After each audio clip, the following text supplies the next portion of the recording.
99th edition of the State Fair of West Virginia. WVVA Today morning anchor Taylor Hankins stopped by the fair for its final Friday and brings us this report on an attraction that has ties to the Mountain State's origins. Before coal was king in West Virginia, the lumber industry was one of the state's very first economies. And in a way, one of the free attractions here at the State Fair pays homage to that history. I absolutely love being able to merge history with, the modern day aspects of it, kind of bringing that together, but like a family fun show, A lot of fun.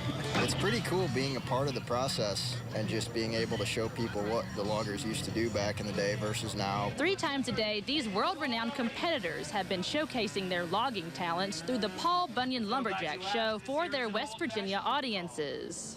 Oh, they've been probably the biggest crowds I've ever had for doing these shows. Yeah, it's been awesome. Oh, absolutely wonderful. I've been doing the show about 5 or 6 years now, and these are the biggest, best crowds I've ever had. I truly mean that. Each of these competitors come from across the country with their own specialties.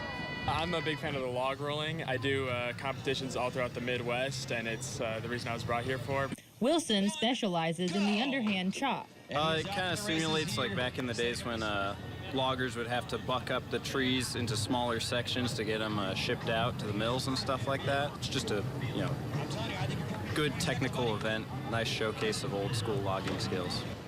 If you'd like to check out these skilled lumberjacks for yourself, you can catch them here again on Saturday at 11:30 a.m., 2:30 p.m., and 6:30 p.m. Here for you at the State Fair of West Virginia, Taylor Hankins, WVVA News.